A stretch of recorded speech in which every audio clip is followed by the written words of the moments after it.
forgot Carrie's not here. Don't blame it on him. So you holding up the show.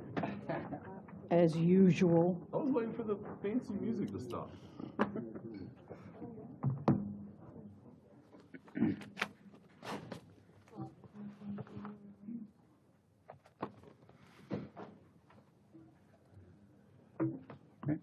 All right, we'll go ahead and, we'll go ahead and call to order the meeting of the Sanford City Commission for Monday, July 27th, 2026. First order of business is our legislative prayer by Pastor Kevin Vasquez of Iglesia Vida Nueva. Is he here? Yes. Okay, everybody please rise, and followed by the pledge. Good evening. Let us pray. Heavenly Father, we thank you for the opportunity to gather here today in service to our community in the beautiful city of Sanford.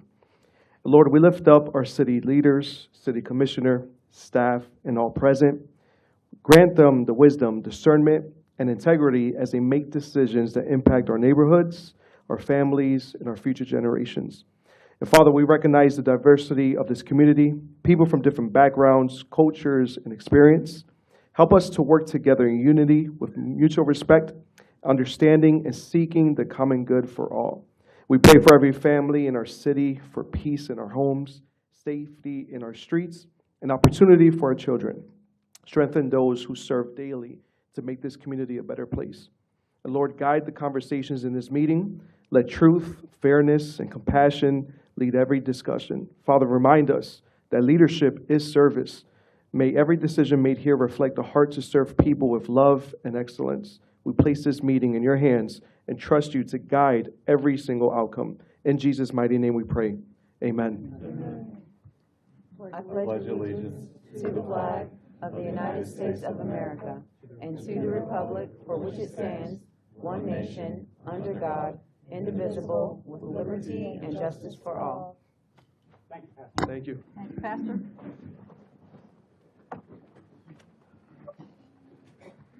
All right, and so we have a presentation from the Florida League of Cities. Are you doing the introduction? Yes, Mr. Mayor, members of the City Commission, and to the audience. We have a very special presentation, so I'd like to have the person from the league come. They're going to present what's called the John Land Award, and it is given to elected officials that have served over 20 years of service. And we happen to have one with us right now. So if you want to call up Mayor Woodruff.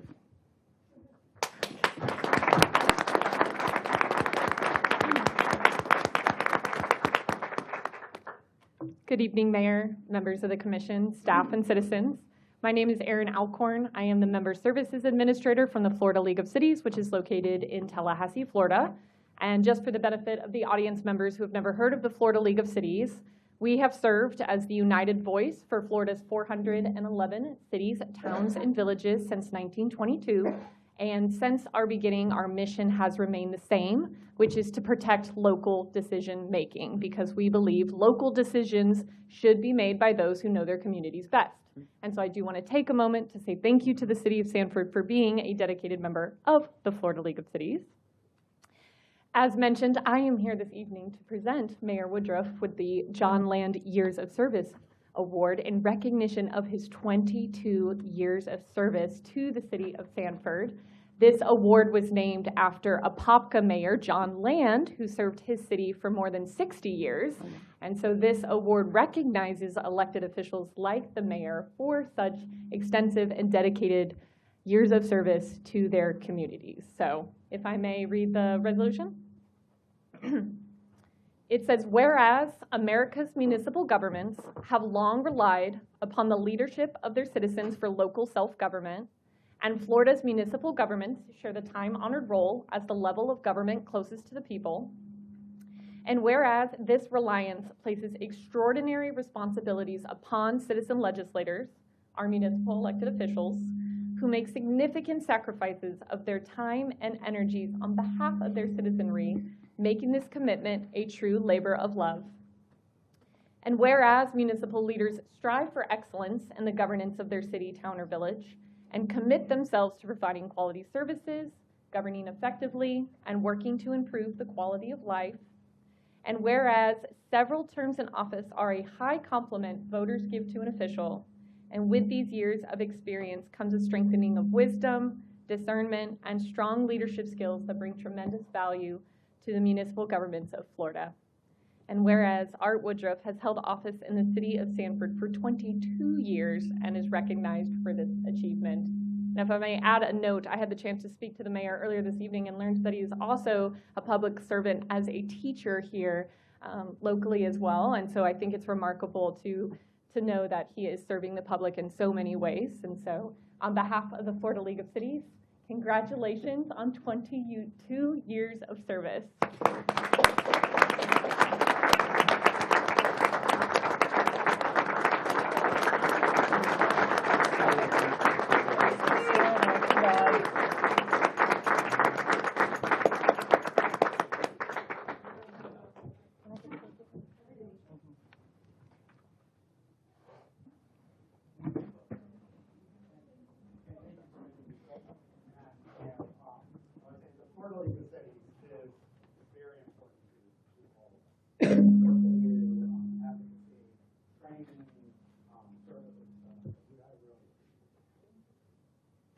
Aaron, you didn't read the last clause that said he's not allowed to leave.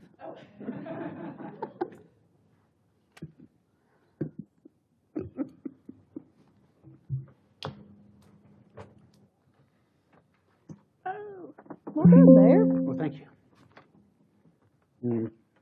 I have to take a break every 10 to 12 years. We'll see what happens. Okay, fine. Okay. You can have 5. All right, so that brings us to the minutes of the July 13th, 2026, regular meeting and work session. Second. One little Further correction there. On, boy, you went so fast.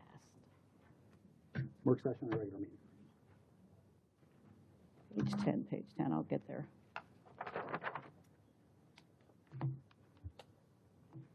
I think she gave me credit for something Patrick did.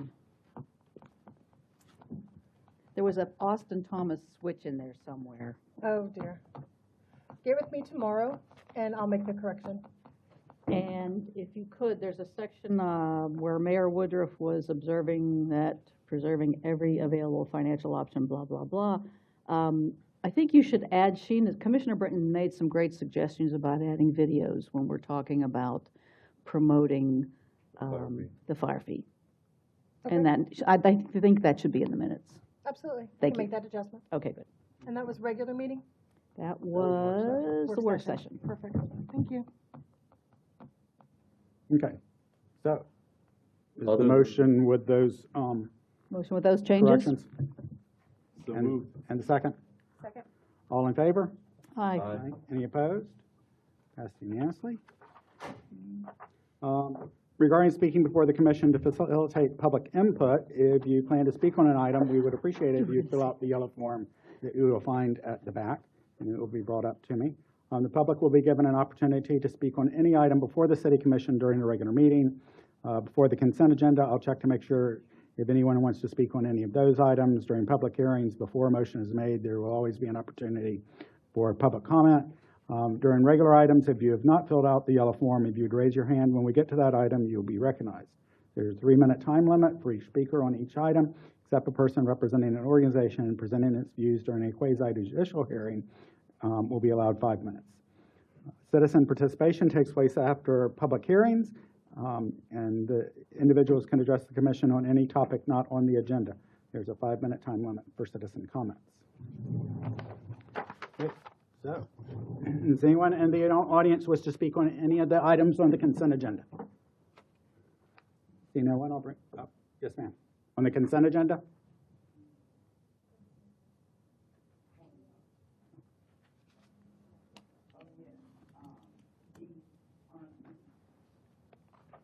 The block grant? Yes, ma'am. If you come to the podium, please.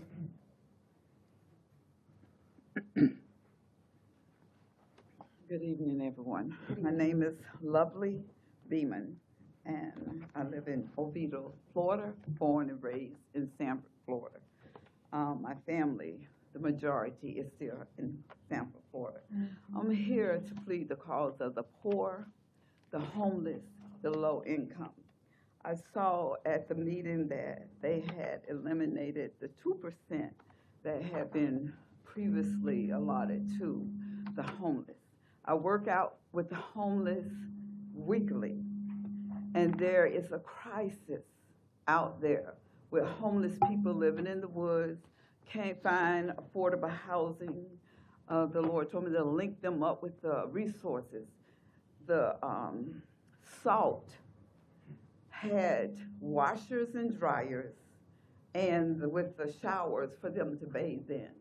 And they lost funding for the washers and dryers. So that's why I'm here.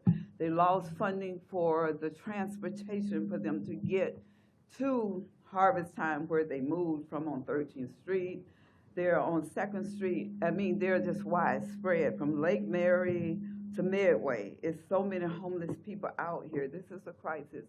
And we would just like for Sanford, my home city, to rise up and be one of the first cities to really do something to help get people, you know, into homes and out of these woods. There are children that's living out there in the park and with their parents because they can't find affordable housing. So the lady today I picked up, she got out of the hospital, took her to the shelter, and the shelter is full. People are still out there for like 2 years, a man, waiting on housing. Aspire working with them. They need more funding. He's number 120 on a waiting list for housing. And these are residents of Sanford, people that I grew up with, a lot of them. I'm staying on the streets now, you know, and my heart is just so broken because that need is not being met. And it's not just here, because we go to Orlando too. It's a big problem. It's a problem in Georgia. Everywhere you go, homelessness is an issue. But I just wish we could be put on the map as being one of the first cities or counties that really did something to help the homeless get off of, you know, back up on their feet, because they're down. And if we just do what the Bible tells us to do unto others as we would want them to do unto us. Many of them out there say that they had good jobs. We have vets out there, but it just took a sickness or something to knock them out. And now they're down. They have nowhere to go. So who cares? I care, because the Bible says, what I do to the least, you're doing unto him. Thank you. Thank you. Just to clarify, I don't see it. Okay, Nikki, didn't we leave the money for the homeless in the plan? We just sort of put it in a different category, or recategorized it, just to clarify. Hello, good afternoon. Nicole Osborne, Director of Community Relations and Neighborhood Development. So we're not opening the program this year because we're working with Seminole County to figure out how they are addressing the Personal Responsibility and Work Opportunity Reconciliation Act of 1966. So the act, and I may have Attorney Green help me speak through the act. The act says that we cannot provide benefits to illegal aliens. So we'll need someone to vet the individuals that are receiving services from our program. Right. So we're reaching out to Seminole County to see how they plan to work with the mission on this. However, we do have our public services grant that is still open. So agencies are welcome to apply for our public services dollars to address homeless needs. However, we still need to address this act. Okay. And we do, through our budget, make direct payment to the Rescue Outreach Mission. Correct. Still. Okay. They're one of our grant recipients for this year. Okay. And Habitat? Habitat for 26, Outreach Mission for 25 funding. Right, but we have our line item for the Rescue Outreach Mission in the budget again this year, don't we? Yes, Cindy's not here. Yes, I believe so. Yeah, okay. Yeah, I still saw that. So we do still support them directly. Oh, yes, I'm sorry, but not through my grant. Right, okay. All right, thank you.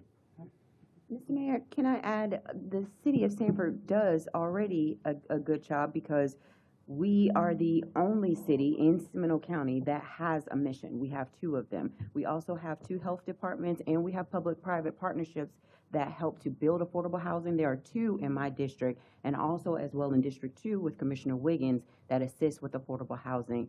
And the CDBG that Nikki did not mention, but that they spoke about earlier, is doing the down payment assistance to help with affordable housing. So the city of Sanford is doing their share.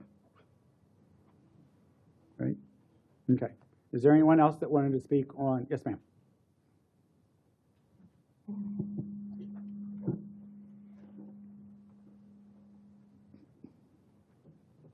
Good evening. My name is Felicia Reed, and I am a resident of Sanford.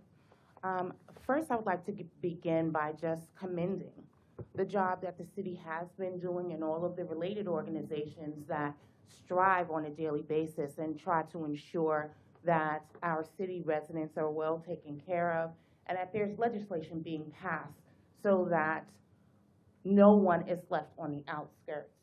So, Commissioner Britton, I appreciate you and what your office is doing, and all of our commissioners, and as well, if I have to say, Mayor, we thank you for your dedication over these decades. The award that you receive is well-deserved. And we just, as constituents, would like to offer our partnership in making sure that we're able to include all of our residents. It is very important that we pay attention to people that are here legally as our residents and voting population, aside from taking care of business in a humanitarian effort, aside from being sure that Sanford residents are well kept and cared for. One thing I would like to point out is the 2% that was originally in the budget that is not currently in the budget is for homelessness prevention.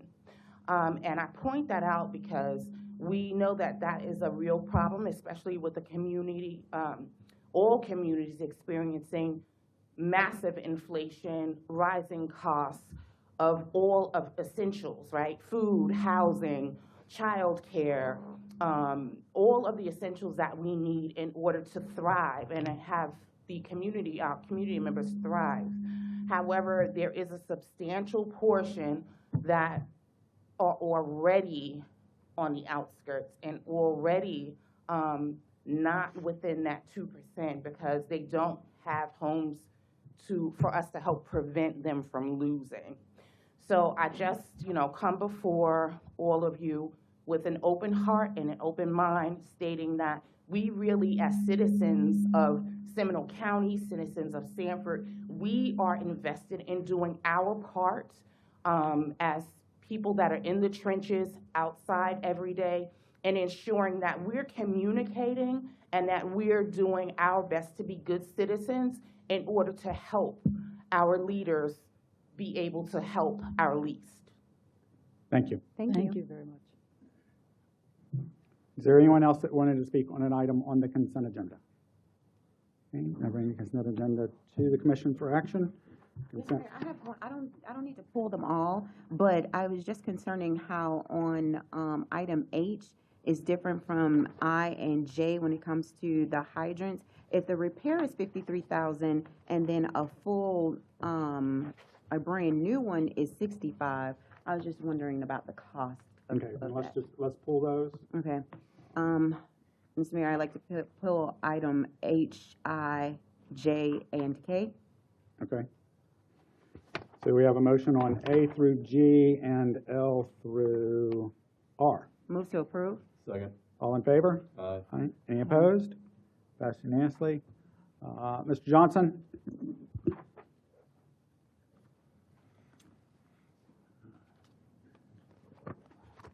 Always gotta be you, huh? Okay, I was just looking at the numbers, and then so one of them is just the repair, and that's 53,000, but a brand new one is 67,000. So I was just wondering what's going on there. I see that there is one for repair, one for relocation, and a brand new one, but they're all relatively like in the same price bracket, so I was just wondering about that. So all of the prices vary because of location, depth of the pipe, size of the pipe. All of those different things factor in. The number of, some of them require line stops, which is one of the reasons that we're having the contractor do it. I believe they're all new fire hydrants. That's right. They're all brand new. None of them are repairs. Okay, this one says the emergency repair of a fire hydrant on Hartwell, and that's $53,000 on a brand new one? No, it may say repair. They're all brand new hydrants. That was probably a mistake on our But part. one of them was run over, wasn't it? One was ran over. Right. Okay, So we're so, repairing that by replacing it. But okay, yes, they're all It gets a brand, new one. they're all brand new hydrants. okay. I just wanted to know what was the issue with that. No That's all. problem. Yeah, Okay. that was our mistake. All right, so do we have a motion on H through K? Move to approve? Second. All in favor? Aye. Any opposed? Passed unanimously. Brings us to public hearing, second reading of ordinance 4860. Ordinance 2026-4860, an ordinance of the City of Sanford, Florida, annexing by voluntary petition certain real properties, which is generally addressed as 100 Crosswood Loop, located contiguous to the City of Sanford, together with associated right-of-way in accordance with the voluntary annexation provisions of Section 171.044 Florida statutes, redefining the boundaries of the City of Sanford to include said property, amending the boundaries of the city in accordance with the provisions of Section 166.031 Florida statutes, providing for findings, providing for conditions, directing the city clerk to record the ordinance with the clerk of the circuit court, with the chief administrative office of Seminole County, and with the Department of State, providing for legal description and a map, and providing for the incorporation of that exhibit, repealing all ordinances in conflict herewith, providing for severability, providing for non-codification, and taking of administrative actions, and providing for an effective date. Mr. Mayor, members of the City Commission, the city staff have reviewed the request for annexation and found the request to meet the criteria set forth in the Florida statutes. The property's boundaries are contiguous to the city's boundaries and are reasonable compact. Therefore, it is the city staff recommendation, City Commission approve ordinance number 4860 on first reading. Okay, since we had full presentations last time, are we doing presentations again this time? No, Mayor, we're not. Okay, so we'll just take each item individually. Okay, Correct. On the PD, there will be some corrections to that. okay. So do you have any comments on the annexation? No, sir. All right. Is the applicant wish to speak on the annexations? Public hearing? Okay. This is a public hearing. Anyone wish to speak on the annexation of this property? Seeing no one, I'll close the public hearing, bring it to commission for action. Move to approve.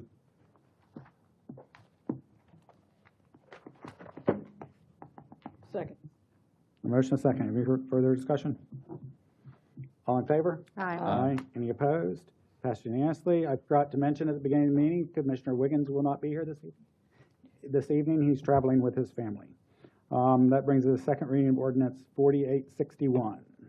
Ms. Green. Ordinance of the City of Sanford, Florida, amending the City of Sanford Comprehensive Plan as previously amended, providing for amendment of the future land use element of the City of Sanford Comprehensive Plan relative to certain real property of approximately 2.65 acres from high-intensity plan development target industry to West Side Industry and Commerce, and assigned tax ID number 281930-503-400010, which is generally addressed as 100 Crosswood Loop within city limits, said property being more specifically described in this ordinance, providing for legislative findings and intent, providing for assignment of the land use designation for the property, providing for adoption of maps by reference, providing for severability, providing for ratification of prior acts of the city, providing for conflicts, providing for codification and directions to the code codifier, and providing for the implementation of the statutory expedited state review process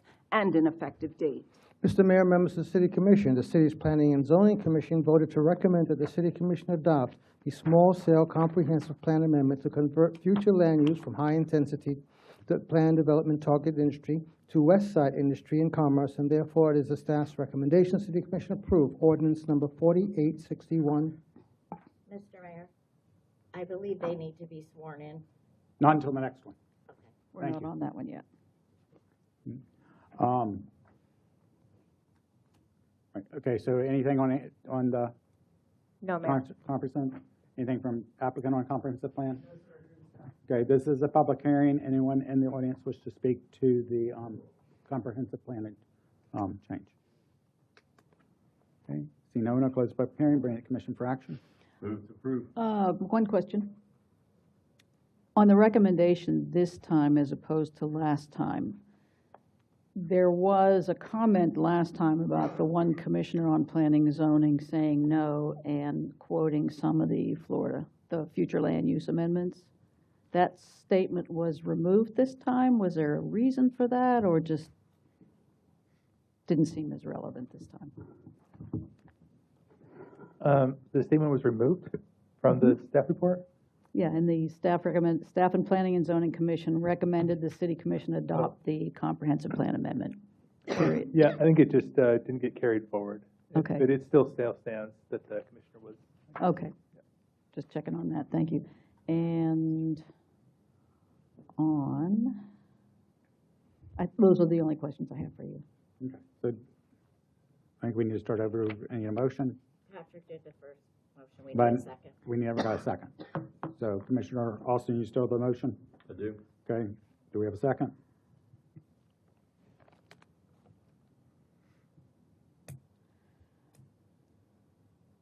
I'm trying to see if the other questions I have are on this one or the next one.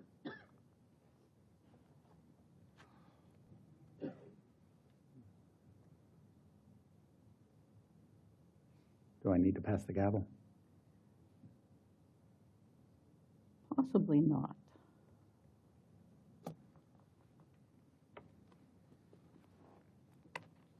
I think we can approve this one. Okay, so can you make the second? Second. All right. The motion and second, any further discussion? All in favor? Aye. Any opposed? Passed unanimously. Okay, brings us to second reading of ordinance 4862. Ms. Green.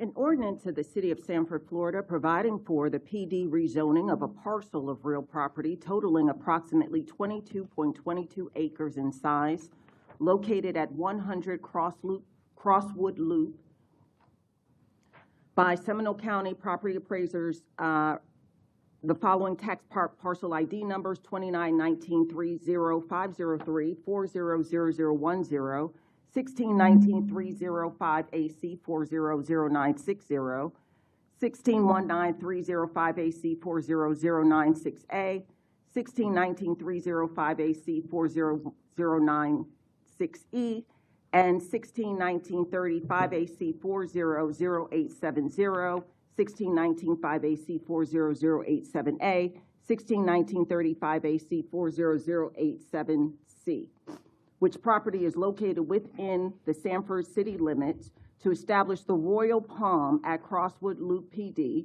providing for findings and intent, providing for the taking of implementing administrative actions, providing for the adoption of a map by reference, providing for conflicts, providing for severability, providing for non-codification and the correction of Scrivener's errors, and providing for an effective date and potential reversion.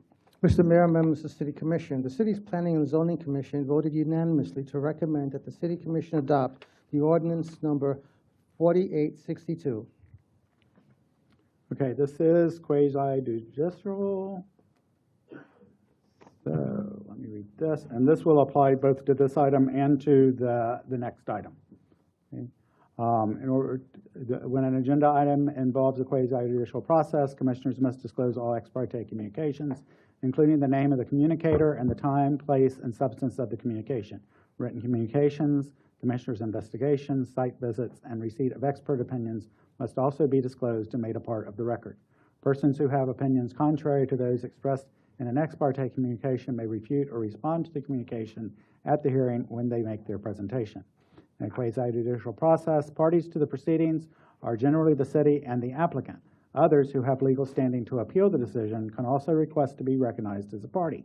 Parties are subject to cross-examination and must give their testimony under oath. Persons do not have to be a party to the proceedings to be recognized and provide comments. Members of the public who wish to make comments are not subject to cross-examination and are not sworn in as evidentiary witnesses. Comments of the public that provide facts relevant to the application will be considered in the decision. Qualifications of city staff are part of the agenda materials. All testimony and evidence provided to the City Commission must be competent, material, and substantial under Florida law. A guide to quasi-judicial hearings has been published on the city's website, and copies are available on the table in the chambers, at the rear of the chambers. Okay. So if you are planning, if you are a party to the item and planning to speak, if you would please rise, and that is both for this item and for y'all's item. Okay. And if we can go around and say names. Amy Michael.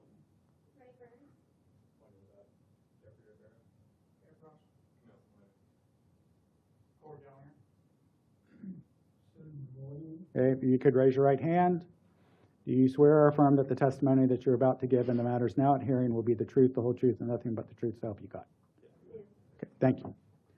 All right, and this is quasi-judicial. Does anybody on the commission have anything to declare? Yes, Mr. Mayor, I made a site visit on Thursday, the 23rd. It was in the morning. I did not write down the time. Okay. I previously discussed this project with the applicant when I toured the other property they just finished. Is it Northview? North Haven. North Haven. North Haven. With two H's. With two H's. Yes. I also spoke with them when I was touring in North Haven. Okay, so. Yeah, so regarding this project, part of the discussion at the last meeting was to have a meeting with the applicant regarding the feasibility of connecting the access way to the Narcissus Avenue. We, planning staff and public works staff, did meet with the applicant to discuss that feasibility. And after the research and what we went through in that meeting, we determined, public works and planning, that it was not a feasible option to connect due to a gas line that's running through that property, or to the north of that property across along Narcissus. That really makes it really an impossibility for them to connect without creating further issues for that pipeline. And so we have chosen to recommend that that condition be stricken from the approval. And that's condition 20? Yes. Okay. Anything else? And we have no other comments. Okay. Any questions for staff? I wanted to talk about our process for this particular project, and then in general. We've talked about wetlands a lot on this one. And I know that we can mitigate wetland impacts, and when we do so, we do that through an approved mitigation bank. So I think my question is, at some point, are we looking at running out of places to do these mitigations? As far as I know, for the mitigations, it's all done through the FDP and St. John's Water Management District. They're the ones who actually handle the actual relocation or reallocation of those wetlands to other areas, other watersheds, and other wetland areas that they certify as accountable areas. As far as like running out, I really don't have an answer for you. We'd have to check with them. Have to check with them to see where they're at with our community. It's definitely something that I would like to know more myself as well. So maybe you could get a bonus point for that if you can find some answers on that. I'll do what I can. Because, if we just keep saying, all right, we'll do the mitigation bank, go ahead and do what you're going to do, we can't keep doing that forever. And I want to know when that forever ends. You know what I mean? I can speak to it a little bit. Okay, and probably Mayor. their engineer can speak to it more. Before you leave us, do But, share. so there's the mitigation bank depends on which basin you're in. So if you're in St. John's or you're in Lake Monroe, you've got to mitigate to a bank that's in Lake Monroe. If we're in Lake Jessup, you have to mitigate to a basin in Lake Jessup. My understanding is there is no existing mitigation available for the Lake Jessup basin, but there is for Lake Monroe. And some of that extends well into other counties. And so we had a project a couple of years ago where the mitigation was being done, I think, in Volusia County or maybe further away. And there was concern about that, but it's based on the state rules of where that is. And whether we run out or not really just depends on who buys additional wetlands that can be used for mitigation banks and then sets them up that way. And I know it's not an immediate answer, but that's valid information because you've said Lake Jessup, they've already hit a limit. There is an idea for something for Lake Jessup. Well, if I can provide some additional clarification, there's been recent legislation that actually allows St. John's Water Management District to defer those to other basins as well. It doesn't even have to stay within the same basin. Okay, and that's new. Okay. But this, I mean, the answer is for me, but it's also for all of our constituents as well, so that they understand that we do not want to lose our wetlands either.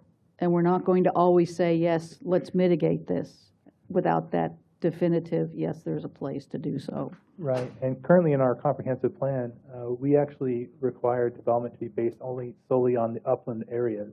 So anything that's considered wetland, we don't even allow them to use that area as increasing density or intensity for their projects. So anything time they're doing those mitigations, it's outside of our development practices. Okay, thanks, Adam.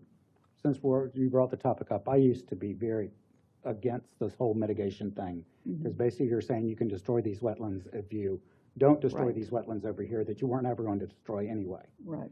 And what I've been convinced of is that the mitigation banks, it's not just the land is sitting there. They're doing improvements to make them better. Okay. And so the trade-off actually is valuable. It's a valuable trade-off. I hope it stays that way, and I appreciate that information, and I think so does everybody else who's watching or listening. And I know that our gentlemen here have done everything they can to improve or take care of the wetlands that as they're exposed to them in these projects. Okay. Any other questions for staff? None for staff. Okay. Does the applicant wish to present?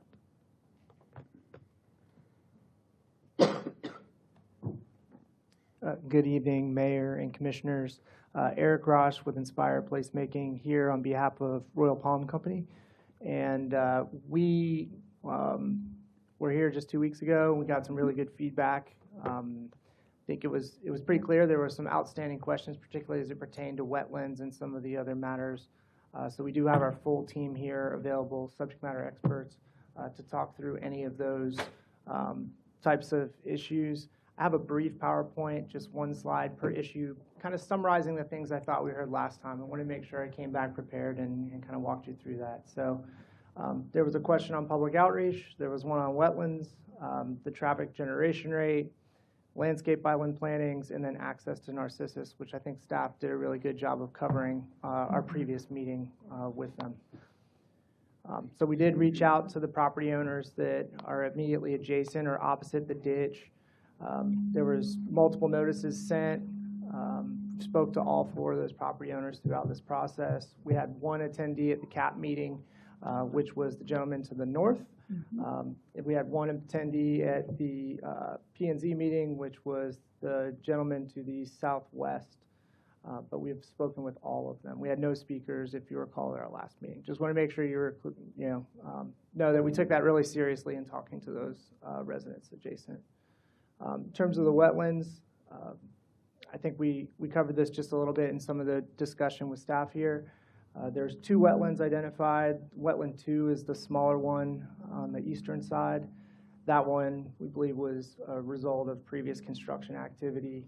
But wetland 1's the 2-acre wetland that's on the west. It's isolated. You've got development immediately adjacent to both the west and the north, and you've got State Road 46 to the south. So we do have the biologists here if there are any additional questions on the wetlands. There was a question on the traffic growth rate that was used in the traffic study. It was calculated by evaluating a 5-year growth trend on State Road 46 using average daily traffic data provided by the county. So that's where that 2% annual growth rate came from. And we do have our traffic engineer here as well. We had a lot of discussion about landscaping, particularly the request to do 1 tree per landscape island. I'll note that was just for the single landscape islands, which is code. So the double landscape islands is what you see on the screen.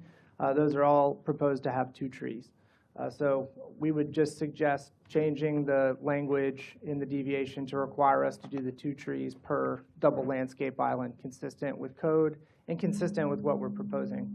And this is just a quick table showing some of the landscaping that we installed at North Haven. We showed code minimum landscaping through the original portion of the project, which is generally, what we're doing now. And then when we actually got into permitting and engineering, you'll see we installed 2.15 times the code minimum. So that was an extra almost $300,000 worth of landscaping that went in on that project, which is why it looks so good. So we plan on doing a similar planning pattern for this. And we talked about condition number 20. We agree with staff's recommendation to strike it. We did have that meeting, and we identified these general issues with the connectivity to Narcissus, and we'll welcome any questions at this time. So thank you. I am very impressed you did your homework. Thank you. You answered all of my questions. I appreciate that. Any questions for the applicant? No. Well, you had an expert show up 3 hours early for the meeting. I would hate for her to go without having a chance to speak tonight. What was that? That's what she said, but I did not want her to come back for nothing.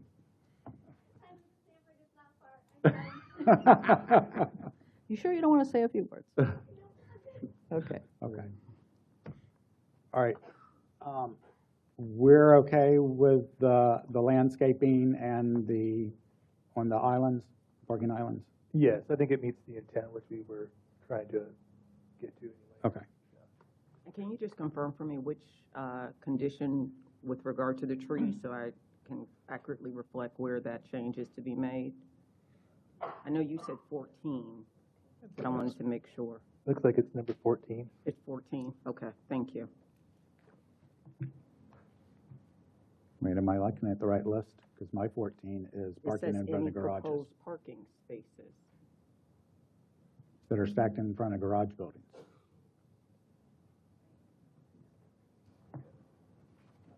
I'm not sure it's a condition. It's one of the deviations, isn't it?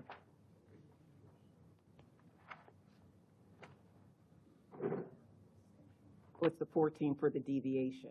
Okay. Okay. Okay.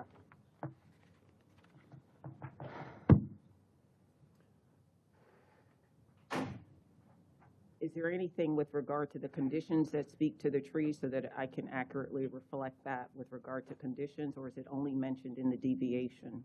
It's only mentioned, I believe, in the deviation. Okay, We're then checking we're- now. Okay.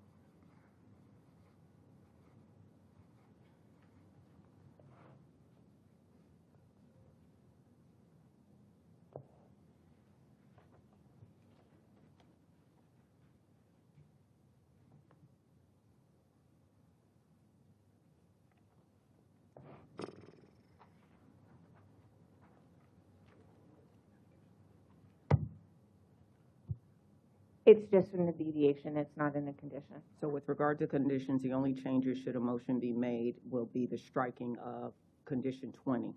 Correct. Okay, just wanted to confirm. Thank you. Okay. All right, this is a public hearing. Anyone else from the audience wish to speak to this item? Seeing no one, I'll close the public hearing, bring the commission for action. Move to approve striking condition 20. And changing deviation 14. And changing deviation 14. We have a motion. Do we have a second?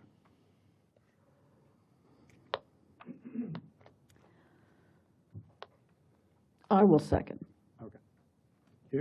Motion and a second. Any further discussion? Yes, I'd just like to put it on the record like I did the last time. I'm really concerned about the future development of Sanford, the overdevelopment, the wiping out of the trees, the increasing of traffic, 360 units. I have been able to deny development in the past due to compatibility, conditions, deviations. Legally, I can't do anything about this. I have nothing against development or the project that is coming. I'm just really concerned about the future of Sanford. Agreed. Any further discussion? All in favor? Aye. Aye. Any opposed? Passed unanimously. Thank you. That brings us second reading of ordinance 4863.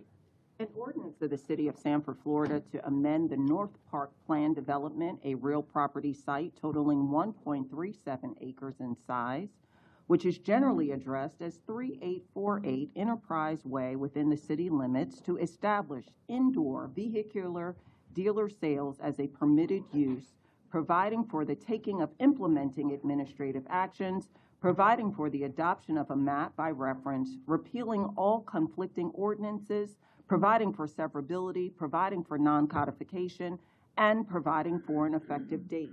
Mr. Mayor, members of the City Commission, the City's Planning and Zoning Commission voted to recommend that the City Commission adopt ordinance number 4863.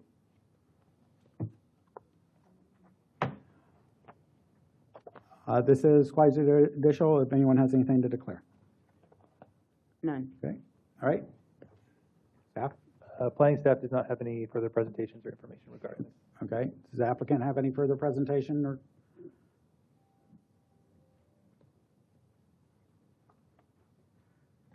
Thank you, Mr. Mayor, Commissioners. Sid Valine, D.L. Fox Properties, 3865 Enterprise Way. We've made our presentation. This is a leased property. The building exists. You saw in our full presentation that exotic cars priced at $80,000 and above will be indoor display only. We have no opposition, and we have the owner, Corey Gallinger, for any questions. Okay. Thank you. Thank you, Mr. Valine. Anyone have any questions for the applicant? No Okay. new questions. This is a public hearing. Anyone from the audience wish to speak to this item? Seeing no one, I'll close the public hearing and bring it to commission for action. Move to approve. A motion and a second. Any further discussion? All in favor? Aye. Any opposed? Passed unanimously. Okay, that brings us to citizens' participation. I have a request from Matthew Moreland.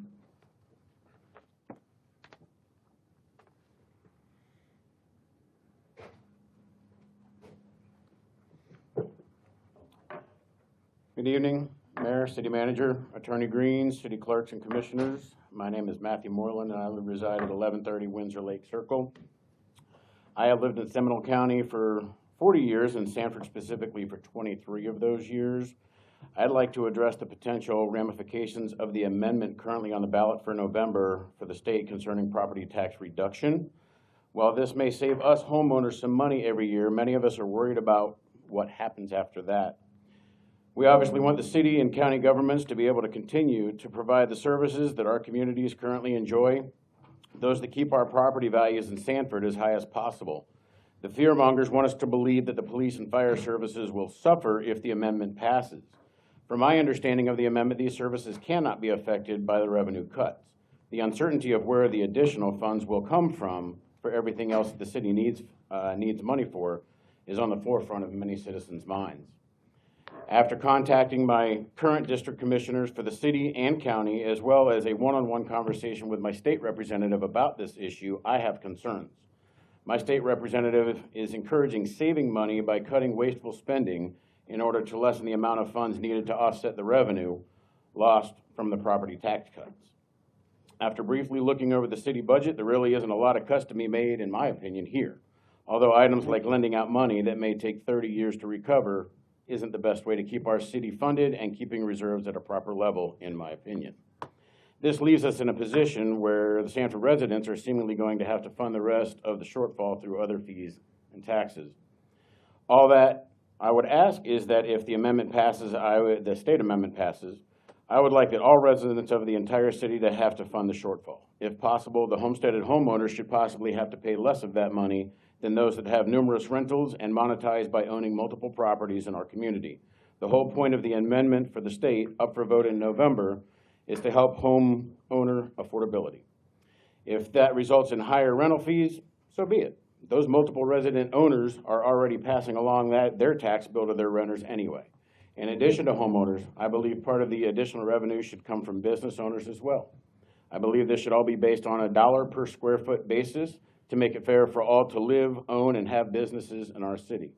Businesses generally have a larger footprint to account for, and that should be accounted for when figuring out what percentage they should pay versus homeowners. But that's for someone more involved in the process to figure out. I ask that not only homeowners be the ones make up the shortfalls and honor what the state legislators are trying to do to make homeownership more affordable. My next comments will be in regard to what Commissioner Britton stated at the last meeting and now again at this one regarding the seemingly unlimited growth lately. We all see boundless apartment complexes, industrial buildings completed in record numbers. This all has an impact on our traffic, school enrollment, city utilities. These city utilities haven't been able to keep up with the population we've already had without breaking down and taking months and months to remedy. What is the breaking point that we can't recover from? When was the last time a new water treatment plant was built? I don't have an answer to that. As for the county, when was a new high school that these kids will ultimately funnel into? I've been here for 40 years and there's only been one that I'm aware of. Maybe we need to be a little bit more selective on how much growth we allow. Thank you for the time this evening. Thank you. Thank you. I would like to clarify that there's nothing in the amendment that prevents cuts to public safety. It says you have to spend property taxes on those items, but if the money is not there, it's not there. I did not read a clarification on that part. My understanding of it is those services could not be affected. If the money's not there, they will be affected. That's something that was previously discussed, but that is not actually in the current form of the amendment. That has been said, but that is not actually in the amendment. Yeah, a lot of things changed from the initial proposal versus what is being put on the ballot. Okay. And the verbiage will probably change again. And one other thing, Mayor, can you speak on concurrency and how the schools how these projects are determined for schools? I don't think there's school concurrency anymore, is there? They get a letter from, well, yes, there is. So they get a letter from the school system saying how many spaces are available in the schools. And as a teacher, I can tell you, what they call capacity is not what we call capacity. By state law, the entire county is considered for school capacity. So if there's school openings at Oviedo High School, but Seminole High School is full, the project can't be stopped because there's openings at a high school in this county. And there's a conversation between the city and the county before a project moves forward to know what the limits are and what students. Yeah, they have to get a letter from the county. They have to get a letter from the school board, right? Yeah, from the school board. Yeah, I'm not familiar with all that, Yeah. so I appreciate your insight on that. All right, thank you. We appreciate your comments. I try to help you learn. We've conversed outside of here. No. Chantel Johnston. Hello, thank you for seeing me tonight. I am one of the property owners on Pine Avenue. My husband would be here with me, but he is handling bedtime right now with our 6-year-old, almost 7. We became first-time homeowners here in Sanford, in downtown Sanford, in April of 2020 at the height of COVID. So we saw a lot of change from that day until now. So much has boomed through the city, and we're grateful for it. We love living here. I am here to request that the city consider a partial vacation of an inactive alleyway that runs east to west in between 3rd and 4th Avenue and intersects Cypress and Pine. This is the historic Georgetown district where we live. our south side neighbor grew up on our lot. He actually also built our house. And in his 70 years of life, he has confirmed that that alleyway has never been paved, passable, or used for civic purpose. When I found that out, I went ahead and confirmed that there are no stormwater issues in that alleyway. That was confirmed with Michael Cash. I confirmed with, I hope I'm saying her name right, Michelle Bracia, that there are no utilities issues within that alleyway, and thankful for the recommendation of Adam in planning, who said that with proof of care, it is possible to partially vacate alleyways.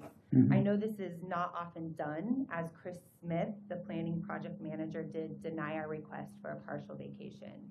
I can't access a full vacation request because there are 6 properties along this alleyway, 4 to the north and 2 to the south, and not all of my neighbors are interested in taking on that space.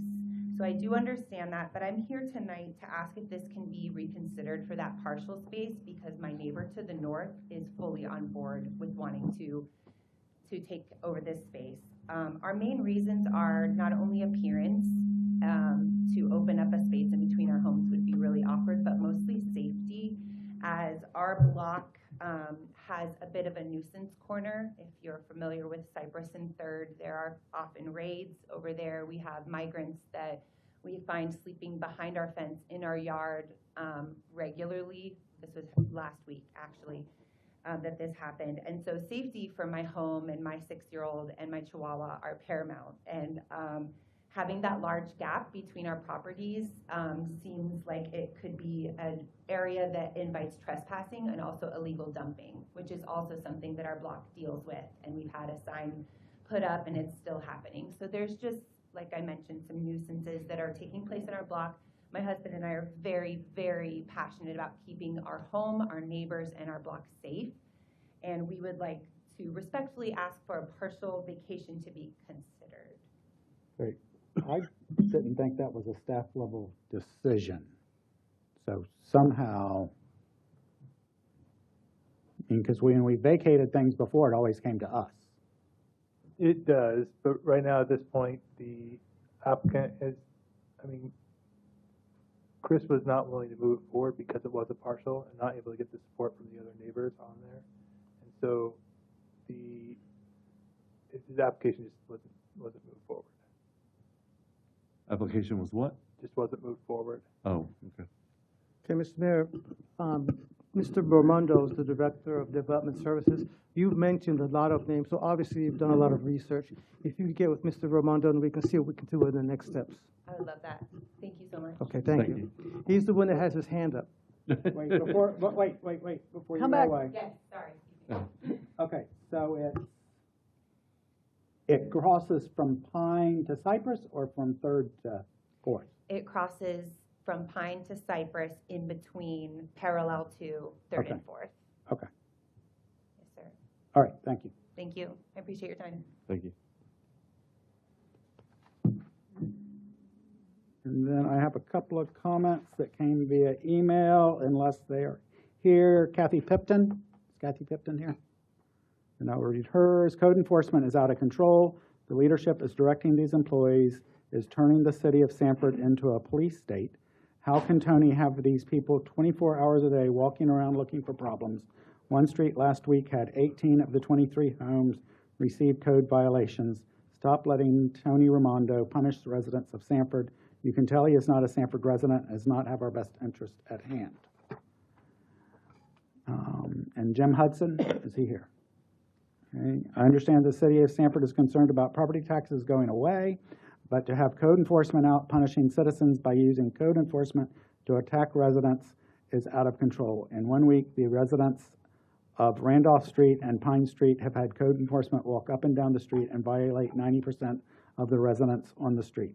We know that there is an ex-cop running the department, but this is not a police state. Please tell the city manager to get him under control. Tony Raimondo is not a Sanford resident. He is from Volusia County and then gets power over the citizens of Sanford, is allowed to punish us by imposing $1,000 fines a day when he retaliates against us because he wants to be proactive with enforcement. And the one comment I would make about that is that Mr. Raimondo does not impose the fines. That has to go through the process and go through the magistrate. Okay. And there's a lot of time that hits Yeah. before the fines start. Yeah, I talked to him briefly. I'm gonna see, did we really do that many on one street? Okay, anyone else from the audience wish to speak? Yes, sir.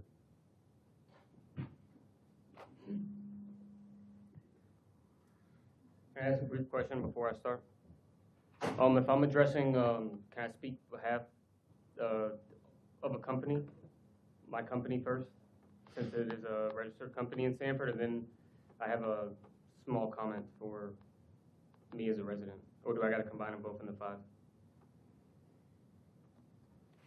If you're, Mayor, did you want to handle this? You can talk twice if you would like. I appreciate it. I'll keep it brief. Thank you, Mayor. I wanted to first, Chan Robinson, CEO, President of Sanford Pages Corporation. I wanted to talk about a project that next week there will be several hundred pages of documents sent for this specific project. And for the record, after leaving the Army, I attended Full Sail for a bachelor's in film, and I've been working on a film project with a large staff for several years. It's an idea that came into my mind, I think back in high school when I was reading The Land Remembered, if you've ever read that one. And it put in the backdrop in my head Florida as a Wild West, which was always one of my favorite parts of history. And in this specific point, I feel like Florida doesn't get enough love. Specifically, it's regarding the pre-Prohibition period. If you didn't know, Florida, South Florida, Miami-Dade, back in the early 1900s, like 1912, 1914, they started their prohibition of alcohol 6 years prior to national prohibition. And Florida as a whole, 1 year prior in 1919, they enacted prohibition statewide. And I've been working on a script for a project taking place between those years that we just got greenlit for initial funding. And this project's going to be broken into 2 pieces. One is going to be a set of documentaries that cover the time, and the other set will be for the actual film series itself. I think this is special. It's special to me because I love Sanford. I grew up here. I grew up in Goldsboro. And I think at this particular time, the 1915, the 1920, you get such important years for the city of Sanford. You get Mayor Forrest Lake, who's arguably one of the most infamous guys because you can look at it and he did a lot of great things for the city. But he also ended in turmoil. And at the same time, you get Goldsboro at its prime when it was its own city. And just the idea of being able to tell that story in the neighborhood that I grew up in and figuring out with a big staff and just great people and the experts in the film industry from Full Sail to be able to capture an essence of Goldsboro in its prime when it had its own laundromat and it had its own unique culture. I don't got to explain. We all know what the 1920s was like. And I think if I can do both of those, that would just mean a lot. And I think with the staff and some of the amazing people from Full Sail that I've had the luxury of going, I wouldn't have been able to afford it without the GI Bill. So we're going to be sending several hundred pages of documents through the appropriate avenues of film permits and requesting in proper manners. But I just wanted to take my due diligence to at least put a small face to the name before I send those documents in case you guys have questions. I think we're going to encroach a lot of areas that are just not usual. And some of our ways of going about it, some of the documentaries, some of the buildings and whatnot. So I know we don't always have the best history. And I just wanted to address that before, because there's a lot of people. Right now, our current budget is estimated right about $200,000 at the lowest. And with some of the grants that I think we will be very competitive at, because of how we're doing it and how we're incorporating a set of documentaries and really telling some of the stuff like Goldsboro, Prohibition, Forrest Lake himself, Rollins College, and a few South Florida, my alma mater, Florida International University, who's we've already secured funding for part of that story, because if you didn't know, they were called rum runners, and they would make runs to the South Caribbean and avoiding Coast Guards, which were very new at the time. And yeah, so with so many people already involved and us working on this for over 2 years, I just wanted to, at least in case you didn't want to read 300 pages, which I don't blame anybody for reading, that you knew about that story.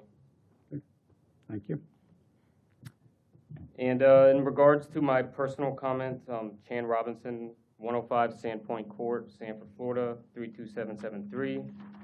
I'll keep this short, and I already know the spill. I've been here twice in the past couple months regarding a check issue that I was told about for my qualification for mayor of Sanford. And I don't know how well all of you are aware of this, but after 40 days and me coming here twice to argue the fact that not only did I present a valid check, that I ran the legitimacy of my check across with the deputy city clerk, asking questions, email threads, hundreds of them, between members of the commission and your legal staff. It was all about a check. And then 2 days prior to the court case, a very unofficial Zoom court case, your city attorney, along with the supervisor of elections, in court, last minute, which I don't even know how it got approved, accused me of not turning in paperwork correctly, specifically the candidate oath, which is something that every elected official turned in. Now, I want it to, for the record, I want it to be known that if you go to the City of Sanford website right now, and you were to click on that form, like anybody could reasonably be assumed to do if you're going to run for office, because all of us, Claudia, when you ran, you went to the city website. You clicked on that same form. The issue at hand is that when I printed out the form, it's the wrong date. You all have the wrong form, multiple of them, 4 in specific, of the various forms, the candidate oath, the statement of candidate. Several of them are outdated. I guess in recent years there's been a change. And specifically, the candidate oath used to be 1 page. And on that page, you fill out the form, and the bottom portion is a phonetical spelling of your name. It's made for blind candidates that use audio ballots. It's where you write your name. You know, Art, you would write, I don't know, Art exaggerated so that they could hear it. I guess the updated version that's due now is a 2-page form where just that one part is on the back of it. I printed out your forms directly from your website, which is still available at this very moment. Came in hours after printing them, after getting them notarized by Fairwinds, which I now attained a copy because your attorney pressured me in court to saying that I couldn't provide that, and the judge totally ran with it. And my whole case is dismissed because I was accused of failing to provide the proper forms. And what happened was I showed up here with every single form after asking the deputy city clerk specifically about my check and why I submitted 2 campaign deposit forms. I ran this. We talked about that for 5 minutes, along with talking about her mixed family members who have hair like mine after I apologized for my hair being a little bit messy, telling her I was going to get a haircut, and we had small talk like a normal person, regular people, a guy trying to run for office. And you let your city attorney run wild and accuse me of not turning in paperwork.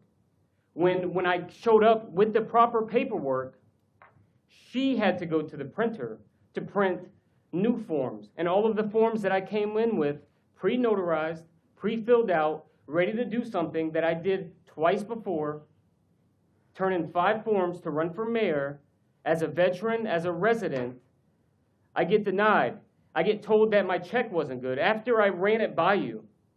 So I guess before I run out of time, my official request and point of this is to prepare to defend myself furthermore for exercising a regular right, I would like to know if there is video surveillance of the day I showed up, so I guess I can defend myself that I came in with pre-filled, pre-notarized forms, and that because of errors on your end, because the deputy clerk and the city clerk doesn't provide full legitimate paperwork for running for office, which is a shame, that I have to defend myself that I actually brought in paperwork, because that's what your city attorney went to court and said on the record.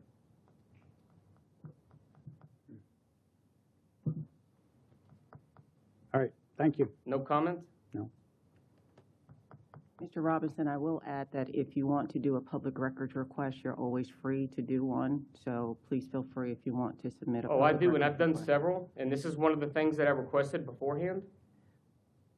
40 days before you came up with a new excuse about me missing paperwork, and it wasn't I sent to wasn't me. doing that to have a conversation. It I was wasn't just sent to making me. Well, sure I'm sorry. that Tell you me to were- go. I was just making sure you were aware of that process. I'm aware, but I feel obligated to come here and say it to where at least it's recorded or somebody can hear me, because there's nobody fighting for what's right. All of you guys ran by filling in the same paperwork. I showed up here on time, submitted paperwork, talked over the issues of the paperwork with Okay, your Mr. deputy Robinson, clerk, your and I time's got expired. nothing. And now I'm being accused of not showing up with paperwork. So I would like the world to know that I'm requesting camera footage, which I'm not confident I'm gonna get. I don't believe we have any camera footage. We don't have, Sounds about right. we don't have video surveillance in the Attorney, building.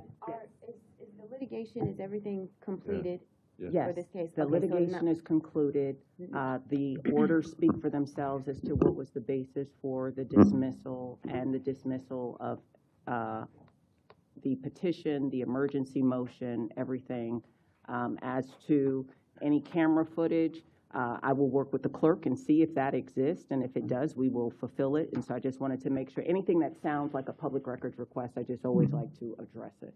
The reason why I was asking is because we usually don't comment on things when it's in the middle of litigation. Right. Okay, so now that it is over, as an elected official who is voted in by the people, I would like to apologize to Mr. Robinson. I am not either confirming, denying, or saying anything in support, or I know that you are frustrated with whatever situation it is, and you felt that you were ignored by the city commission, and I do not want any of my constituents to feel that way. I am not saying you are right, I am not saying you are wrong, but being that I work for you because you are a resident of the city of Sanford, I apologize for any inconvenience that you may feel, allegedly, and just to know that your commissioners, your representatives, well, I'll just speak for myself, was not ignoring you. There are just legal ramifications that we have, and so that we do not respond. And that's all I'm gonna say about that. I think you deserve that. Is there anyone else in the audience that wishes to speak to the commission? Okay, then we'll go on to other items. Budget transfer for Thompson Well. Yes, Mr. Mayor, members of the City Commission, city staff is requesting your approval of a budget transfer in association of an award for a construction contract to Hidden Lakes Floridian Aqua Well 10 replacement construction and testing program in the amount of $441,080. Okay. Questions or a motion? Move to approve. Second. A motion and a second. Any discussion? Is there anybody here to talk about this? Brent is. Mike is. Is this the facility on Hidden Lakes? We took a well out of service, Uh-huh. replacing another well. Okay. Is it gonna be, it's a small project, not gonna interfere with the neighbors? It's a very small one. Okay, thank you. Okay. All in favor? Aye. All right, any opposed? Passed unanimously. Procurement to all-terrain. Yes, Mr. Mayor, members of the Commission, city staff is requesting your approval for procurement of all-terrain for repaving work at the North Water Reclaim Facility in the amount of $224,680.28. Questions or a motion? God, we're spending a lot of money. Move to approve. Second. A motion and a second. Any further discussion? All in favor? Aye. Aye. Any opposed? Passed unanimously. Resolution 3496. Yes, Mr. Mayor, members of the City Commission, city staff is requesting your approval of Resolution 3496, amending the city budget in the amount of $94,622 and the approval of procurement of 2 security lights at the Fort Mellon Park adjacent to the new amphitheater. Questions or motion? Question. But Commissioner Britton, you spoke first? No, go ahead. Yeah. Maybe Jerry? And Matt. Probably a quick question. Was there, I'm looking at the Minnesota, was there a bidding process? How, the Sourcewell thing? This was a Sourcewell. This is a Musco piggyback contract. Okay. And these are lights that will be on both sides of the green space at Fort Mellon. Because it's just $94,000. I mean, these are like stadium type These are lights. stadium type lights, Yeah. yes. Okay. But Sports field we lights. do our due diligence with trying to get the best possible price to do this. Yes, ma'am. Okay. They typically have to go off a list, right, from the state or no? Well, we can either bid it out, Uh-huh. or we can Piggyback. piggyback one of the Okay. contracts that a local government has. Okay. And Musco is one of the biggest names in Yeah. sports lighting, and that's what these will be. I don't know of anybody else. Well, I didn't know if there even was, but presumably they already did that kind of bidding process, and that's why you're piggybacking on it. Right, somebody else did the bidding process. We're making sure there's not light pollution outside of that area, though, is my concern. And that's one of the things about the lights, that these LED style lights, is they are directed onto the field Yeah. only. And you can control them remotely, right? So you could turn them off, dim them, whatever you need to. Yes, ma'am. I'm not sure if they have all the LED colors and things like that that you see at a lot of stadiums Not now. if there, it's but- extra money. Yeah. Okay, thank you. Yes, ma'am. Commissioner Britton, did you have something? No, I'm just overreacting like always. All right, so do we have a motion? Move to approve. Second. Motion and second. Any further discussion? All in favor? Aye. Aye. Any opposed? Passed unanimously. Resolution 3497. Yes, Mr. Mayor, members of the commission, city staff is requesting your approval of Resolution 3497, amending the city budget for brick engraving and sealing at Veterans Memorial Park. Questions or motion? Move to approve. Motion and second. Any further discussion? All in favor? Aye. Aye. Any opposed? Passed unanimously. Resolution 3498. Yes, Mr. Mayor, members of the city commission, the city staff is recommending the commission approve the city commission of acceptance and implementation of a high-intensity drug trafficking area fiscal year 2026 grant. So this is resolution 3498. Questions or motion? Move to approve. Second. Motion and second. Any further discussion? All in favor? Aye. Any opposed? Passed unanimously. Are we doing the board appointments now or under the city clerk's report? Doesn't matter. Okay, let's go ahead and talk about board appointments. We got some applications. The clerk gave us last year's applications and new ones that came in this year. If you didn't hear, Max Stevens has withdrawn his. Yeah. I think I saw Mike Scat walk into the building. Mike Scat is here, who actually requested P&Z or HPB. And this, to me, is a sort of an odd position to be in, where we don't have time to do interviews. And so I'm looking at people that I already know or remember interviewing. Yep, me too. I would, in talking about P&Z first, I would recommend Mike Scat, Me too. who has experience on P&Z from not too long ago. And just to be clear, this will be an appointment until the end of the existing term. Do we know what that is? That'll be August 30th, and then new terms will start, and he'll have a full 3-term Okay, so the person we're replacing, Right. okay. So, and really, this is to you also, Mike, if you decide, I'd rather HPB, we have an opportunity in September to change things. But I would recommend Mike to start with. What, I only have one question. Was he able to fulfill his terms previously? Because this board has been erratic for a while, and we need someone that's committed to being on this board. It needs some stability, Mike. Yeah. So I was 2 terms. Okay. Well, and First you did 3 years. HPV, two terms HPB, HPB. two Yeah, terms and planning and zoning. One of those ran simultaneously, HPB and P and Z at the same time. Oh, wow. But I had two consecutive terms on P and Z, the second one as So chairman. last time you were on 2 boards at the same time? Yeah. So can we get 3 this time? Don't get I greedy. think I checked 4 of them.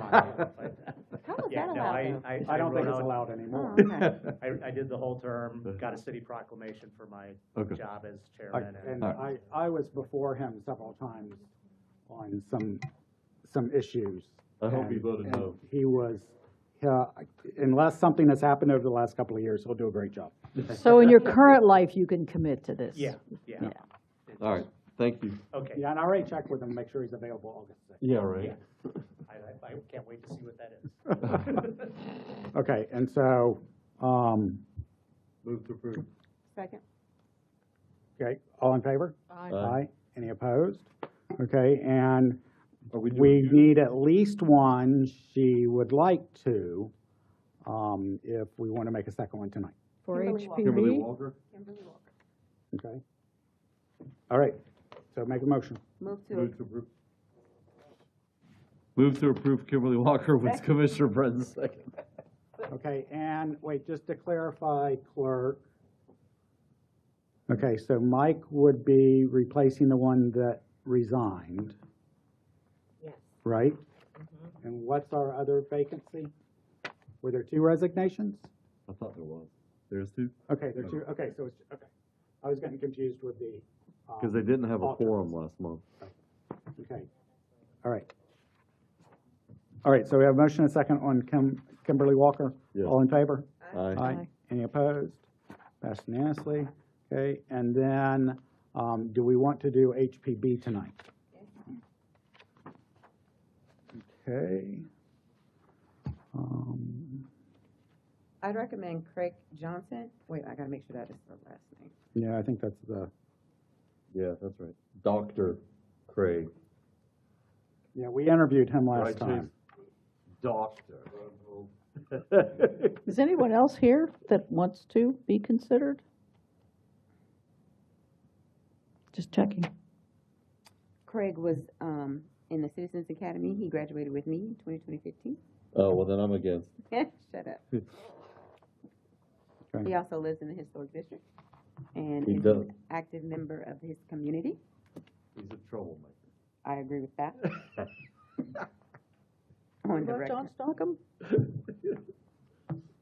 John Stockham? Julie recommended him. John Stockham was the other one that we interviewed. Interviewed both of them. But John, I believe, lives in Lake Mary. Although he has a business in Sanford. Lochlow Lane, No, Lochlow Lane's not Lake Mary. What is it? Lochlow Lane? 312 Lochlow Lane. Oh, no, wrong person. Oh, sorry, Oh, God. too many pages. Here she goes again. All right. Is that it? So, well, wait. John is Lake Mary. Yeah, okay. All right, so do we have a motion? Move to approve Craig Johnson to the Historic Preservation Board. Second. Okay. Any further discussion? All in favor? Aye. Aye. Any opposed? Passed unanimously. All right, thank you. And then we'll start the regular process. Yeah, I'm going through those now to each board and see who is termed out. All right. And we'll bring that forward for September And- appointments. And we're checking attendance. And we're, well, not just that, but we're reviewing what we do when they don't attend. What that process is, right? Correct. Okay. I met with Tracy last week and Shanna. We're going over procedures, A, attendance, B, determining who's terming out, and C, coming up with procedures as to how we deal with attendance moving forward. Okay, good. All right, so that brings us to your report, to the attorney. Thank you. I just wanted to piggyback on Ms. Osborne's comments with regard to the Personal Responsibility and Work Opportunity Act and make sure that everyone on the dais understands what that is. That act was enacted in 1996. It's not new language at all. However, under previous administrations, there were exemptions which allowed for federal, so this is federal level, federal grants to be used for homelessness, things of that nature. Under the current reading, that definition is being limited substantially to the extent that unless it's a qualified, and the term is qualified alien, cannot receive certain benefits. And it really creates a stronghold and ties the hands of municipalities to use federal grant monies for things that traditionally, again, under this same act of 1996 were allowed. So we are going through, and I'm working with CDBG as we're talking about our homelessness programs, et cetera, because it is requiring verification as it relates to some of those funds that are being delved out. And that's what Ms. Osborne was referring to. Thank you. Other than that, I have nothing further. Thank you. Not too dissimilar to what we're dealing with in trying to get information on the federal budget through the Central Commission on Homelessness because of the culture war verbiage that they're throwing in there now that's just making everything have to be read a second time for, in my opinion, no good reason, when we're just trying to get funding for the homeless, and it's just bureaucrat. Just never mind. I'm done. All right. Is that all? I have nothing further, Okay, Mayor. City Clerk? That's how I feel about that. The next work session at 4 p.m. will be a joint meeting with the Sanford Airport Authority for their budget. Okay. Anything else? Nope. City Manager's report. Nothing at this time, Mr. Mayor. Okay, Commissioner Breton. Okay, so this one we've been talking about for a little bit, but we haven't come to like a conclusion on what we're gonna do with events. But this is my plea to the commission. It's about waiving the fees for the 100 men and boys in suits in March. I listened to the audio from a gentleman, Sanford resident, Mr. Victor Tate, at the CDBG advisory public meeting at the Westside Community Center. And I do not know him individually, but I have seen him respect the city of Sanford and the elected officials. He has expressed that he submitted an application for this event. It's supposed to happen in September, where young men and boys will be dressed up in suits, and they're going to walk down historic Goldsboro Boulevard. It is not a large event, but they are expecting at least, they would like for 100 men to march down to show support of their community, but also pride and integrity in themselves. The street closures, the city cost is approximately $6 grand. I think that is a lot, and I like to ask the city to consider waiving or either partially waiving the city costs. It's not simply an expense for the city, it's an investment. If we can encourage young men to make better decisions, avoid the criminal system, and or become engaged in school or community, that is my favorite word, a return on investment that the city cannot afford to overlook. Art, see, that's why I get in, we have fight, because you start doing that stuff. Why do you frown up when I'm talking? Okay.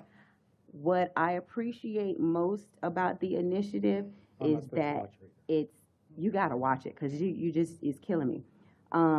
What I appreciate about the initiative is it's centered around accountability. They're taking accountability for their actions, taking accountability for standing up for the young men in their community, and they are not pointing the finger, as we've seen other activists do, to say that it's the city's fault or the lack thereof.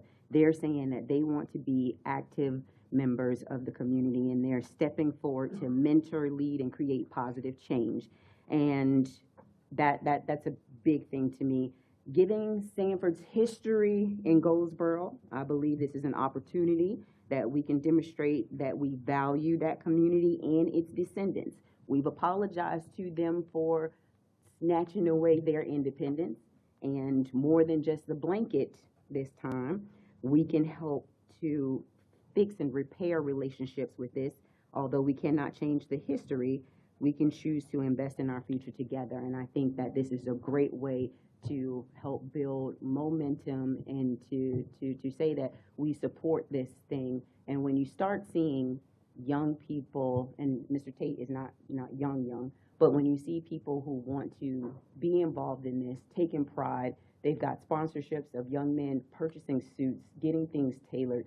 I think that is an excellent way to invest into the city. I know at our present climate, we do not have money to waste, and we cannot afford to give up services, but sometimes we have to think outside the box. I would love to fund it myself. I've allocated the majority of District 1 funds for the Sanford Museum and Botanical Gardens. If I had the funding, I would try to do the city cost myself, but this is my plea to the City Commission to help this organizer and the people who would be participating in this event. That would nicely go in conjunction with what's happening with the funding for the Georgetown project too, or the Goldsboro project. Hmm. We'll go with what? What, we're doing restoration along 13th for Goldsboro. Just seems like the timing is good. Well, I got really two questions, I think. One is, this is just a walk of 100 people? Up to 100? That's what they're saying. So they're just going to start at one end of the street and walk to the other end of the street? Because I don't understand why it would be a $6,000 fee unless they want to block off all the streets and keep them blocked off. They want to close the street so they can walk down Goldsboro Boulevard, so all of those side streets have to be blocked. Just like the MLK parade, they wanted to go basically the same route. But for how long? Well, but there's a minimum when we have to call people in. Right. So my next question is, couldn't this be just treated as a First Amendment walk? That's what I was going to ask. Chief's shaking his head no. Who? Oh, Chief. He's putting his safety hat on. Okay, I'm going to comment while we'll, Okay. That's what I was going to ask, that we just table it so that I can look into it. There are some legal issues when it comes to waiving fees that I just need to address. The second thing is, is this walk going to be in March? No, it's in September. Oh, it's in September. Mm-hmm. Okay. I was concerned about Senate Bill 1137, 1134, if it was after January. But let me just look into with regard to the legality of fees and just get with Parks and Recreation and see if there is some way that we can address this. I will get started on it first thing tomorrow. No reason to do it now before January. No, the reason it's time sensitive is because they'll be coming before us to get approval to do that. And $6,000 is not a little bit of money. And especially if you've got one individual who's responsible for this and to try to come out of his pocket to help the community, I think, I with respect, Attorney Green, I totally get it. But that's a long wait for 2 weeks when you've got to raise $6,000 and you've got to get that over to Parks and Recreation, and it's got to come before the commission. And then once, because I've already told them, I've seen the stuff going out, you have to have that clearance from the commission first. So time is of the essence for when they're trying to do it. And I will work on it first thing in the morning to see, again, if there is some alternative, and if not, have an opinion to you immediately. I'm with September, it's like yesterday. I completely agree. Now, but it would still have to be the consensus of the commission, which we don't convene for another 2 weeks. So, Well, when is it going to be on the agenda for us to approve? I believe it would be on the next agenda. Okay. I have not seen that come across yet, but we'll have to get that done by Wednesday. Is Miss Lindsay here? No, I was looking. She's not. I'll put some money in for my discretionary, but I don't know that it will get you there. And quite frankly, when acting on the application, Commissioner, that same issue can be addressed. If it's coming back before the commission in that 2 weeks, that same issue can be addressed. So you're gonna research. Yes. I would be interested in knowing if we can do a partial waive of fees, if not a full waive. And then, there's at least 2 commissioners up here that might partner up, that partial. Okay. I will get on it immediately. I'm speaking for her as she nods her head. Okay, and on principle, waiving fees for an event is a very slippery slope that I don't want to climb onto. If we can find a way to make this happen, I am more than happy to try to do that. But to just say that we're going to waive fees for an event is going to bring every other event in here wanting to waive fees. Yeah, but, I mean, there's, We already have a lot of events begging for money anyway. right, it's case by case. Mayor, Commissioners, we had an opportunity to meet with the gentleman earlier this week, actually last week, to discuss the March walk. And so we made some recommendations to him. We've been working with Parks and Recreation to see how we can make some things work. So it may not be the $6,000. Right, that's what I was we hoping. have. We've been in conversations with them already. Thank you, Chief. I'll avail myself as part of those conversations. Okay. Well, Commissioner Thomas and I are still available for partial funding. And I will walk on one of those corners and make sure that it's controlled. Oh, Lord. With your guitar. Anything else, Commissioner Brennan? I plan to contribute as well once we find out what the total cost is. But again, I'm really looking forward to partnering with the museum and the Sanford Cultural Guild. The Botanical Gardens is really important to me. I really want to talk about communication.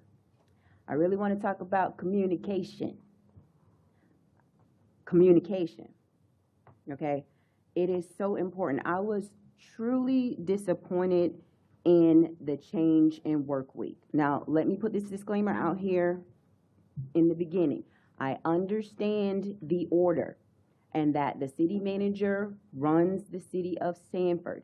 I understand the order that the city manager runs the city of Sanford and the day-to-day operations. But the way that the work week was handled, not because your executive decision, sir, but because of the way that it was executed. Again, I've said this since my first year on the commission. Finding out things after the public knows, after the city employees know, bothers me. It continues to bother me, and it is disrespectful to the title that I have as an elected official, because I work for the people of Sanford. And when I find out something after the fact, it bothers me. I work really hard at this job. We had a work session prior. We had a regular meeting prior. There was nothing wrong with you making the executive decision, but communication is so important because, yes, city manager, you run the city of Sanford, but you work at the will of this commission.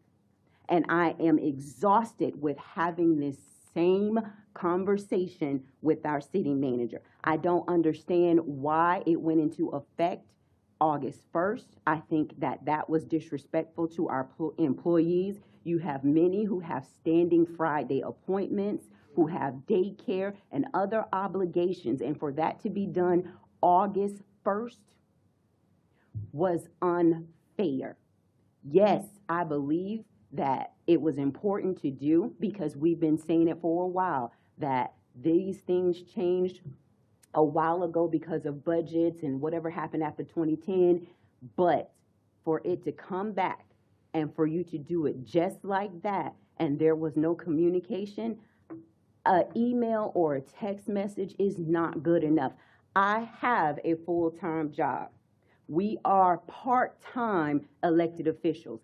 My phone is on me at all times, but I do not have access to my email. So there are times when you make decisions, if you don't see a response from me, pick up the phone and say, Commissioner Britton, I would like you to know about this. You don't have to, but out of respect, I think that it is very important. I am disappointed in the communication of the 5-day work week. Know that you have plenty of authority to do so. You don't have to send me what ordinance that comes out of the city charter, none of that, because I'm over that too. But I am an elected official. Let me say that again. The Honorable Sheena Britton, and I would like a little bit more respect and the communication to be held better. That concludes the District 1 report. Commissioner Britton, the commission were the first ones to be notified by the city manager. You told us that you had made the decision at the executive team meeting. So we weren't the first. Well, the decision was made at the executive management team. Okay, so then we weren't the Once first. the decision was made, that's where the decision was made. So once that decision was made by the executive management team, it was sent to the city commission. Courtesy would have been Commissioner Britton, Commissioner Thomas, Commissioner Austin, Wiggins, and the mayor probably already knows because he knows everything before us, would have been, I'm going to make this decision so that I don't know after the fact. I'm always, sir, I'm always finding out after the fact. There was robust discussion, and then the decision was made. You still made the decision, Mr. Bonaparte, I'm done with it, because you still made the decision, and you're going to constantly give me this back and forth when the fact of the matter is it continues to happen. Commissioner, once the decision was made, the commissioners were the first ones to be notified. After the executive team, who we all know, executive team go back and they tell their employees and they have one-on-one conversations, then immediately it goes out. And I already know before you send me a text message. Communication, sir, communication. Commissioner Austin. I just want to publicly state, I had sent a request to city attorney, city manager, and a couple other employees about a moratorium on data centers in the city.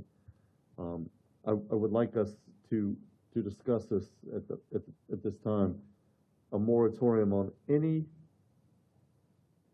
building or planning decisions cannot be made by us currently until October of 27, due to a previous ruling by the governor. Thank you, Senate Bill 1180. You're referring to Senate Bill Senate Bill 180, 180. sir? Yeah. So there. I just want that on the record. We can't put a moratorium on anything. We can't make any changes to code that somebody might interpret as More making it harder restrictive. to develop something. Right. Yeah. And if I may, as more, Senate Bill 180 prohibits anything more restrictive than what's existing in code. Specifically, there was Senate Bill 484, which passed on July 1st, that spoke specifically to data centers. I am looking into whether that legislation provides a very slim, thorough way into moratorium specifically to data centers. Most municipalities, because this is a new concept, never had ordinances or regulations as to data centers. So there may be a slim way to get us through that, and so that is what I am looking into now. But Senate Bill 180 has truly put the kibosh on making any changes, moratoriums, limitations on any existing ordinances through this time period that ends in October of 2027. And that includes the previous discussion by Commissioner Britton asking about a moratorium on apartments, myself asking about a moratorium on dollar stores, yada, yada, yada. And that Our hands are tied with making decisions for our city by people in Tallahassee. Right. So no matter how many times we say we would like to have a moratorium, we can't have one. And attempts to limit Senate Bill 180 did not pass, and so it still is in its original form, Commissioner. Okay, thank you. I just wanted that Thank you, on the Commissioner. record for anybody that might be watching or watch later. I did also ask the city manager recently to look into us doing digital parking, like Orlando is now getting rid of parking meters and going to digital. I think it might be a good program for us to start, at least on our city-owned lots, as we work towards parking issues that we've discussed over the years. Perhaps it's a fund for a facility, perhaps it's a fund for more parking spaces. I don't know where we're headed, but I have asked the city manager to look into what that looks like and where that might lead us. with all of Craig's parking lots. Well, Is and Craig that- still here? Yeah, that will be a discussion for the city commission, because it's not just the mechanics of it. Currently, we do not charge for parking. Right. So the charge for parking, we need direction from the city commission, so I'm asking the clerk to put that as a work session agenda. Okay. Great All right. minds think alike, because I think I sent you something as well. And, That's where you got the idea. He stole my idea. I wasn't gonna say that, but Is that part of the 3 million emails you're sending every month? that was one of them. All right. I think that concludes my report. Thank you. Mr. Thomas? Okay, first of all, I agree with a lot of what Commissioner Britton said. We might have been notified, but we were notified in a way that I think took us aback as well on how much time our employees have to prepare for a significant change like that. And I also do hope we can do better in the future with communicating something like that and communicating it in such a way that everybody has time to adjust to a big change like that. Secondly, I've been attending some events that have to do with voting, so I want to just remind everybody that there is a primary coming up. Tell your friends. You don't have a voice if you don't vote. And the only other thing is, and we've also talked about this, Commissioner Britton and I, in general terms, since we're not talking to a specific applicant here, but we, for the sake of people who care, listen to us, watch us, we get very frustrated, as you can tell, about not being able to do more to control growth. I ran on wanting to manage growth, knowing that it's not something you can just completely control. And some of the hardest lessons I've had taking on this position was knowing what we can and cannot do. So I just want to reiterate and remind folks that we have a very detailed, comprehensive plan. We have future land use plans. Even when I talk about, let's go into the future and make a change here, there are restrictions all over the place that say if there's a private developer and it's private land and they're complying with everything our comp plan says, as you heard Commissioner Britton say, and I fully support this, we would love to say no more than we can. But we will take every opportunity when we have it to influence that development in such a way that it does not harm our people, our environment, our bald eagles, our gopher tortoises. Whatever we can do to make sure that we are responding to those pleadings that we get constantly, we will do. At least I know two of us are, and I think all of us do. So just another, it's a glittering generality comment, but just I would like you to trust us that we push against that as much as we can. I don't like any more than anybody else driving down 46 and seeing all the apartments that are getting built. None of us want this to become another Orlando. The good things there, but not when it comes to traffic growth, et cetera. So that's my soapbox. I know we share that soapbox at times, and that's all District 1 has. Your District 1? now? You over I here? was talking for District 1. That's all District 4 has in support of District 1. She's taking over the whole city. No. All right, Mayor Thomas. I appreciate that you mentioned about working with the developers to make their projects better. Yeah. Because we can't really keep people from using their property No, within we the comp can't. plan.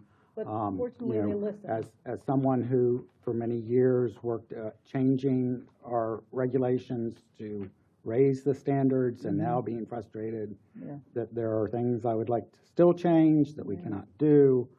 I think working through the process, and I think our staff is very good about this, at trying to get the most we can. I heard, we'll do history lessons, I guess. 20 years ago, pointing out that a PD is negotiated. That means if one side gets something, the other side should get something. And 20 years ago, only one side was getting anything. Yeah.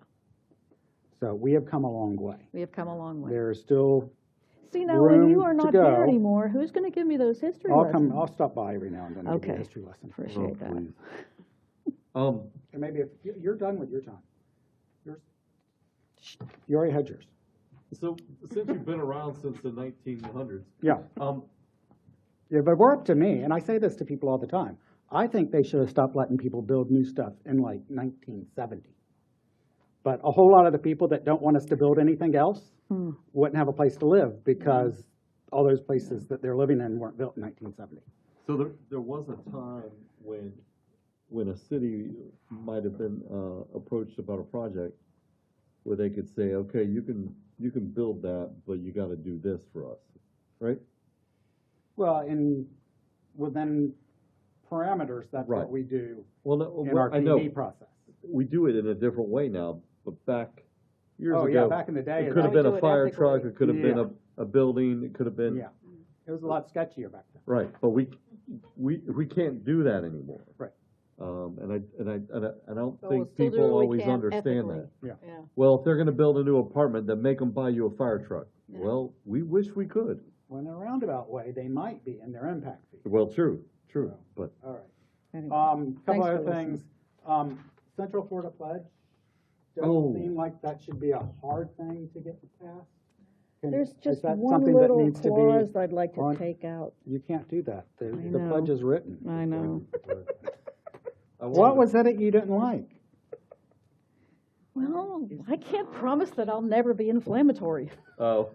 Oh, we've got people that, I don't Just think. saying. Yeah, I think No, I think that means, most of us try not to be inflammatory. I think that means towards other communities and other people in the community, not against each other. We can be. I can still be inflammatory with you? Yes, Okay, then yes. I'll sign it. Right? I mean, does it just, do we put it as a agenda item? He's killing me, Sheena. Go sit next to her. Okay, all right, so I'd like to go ahead and do that.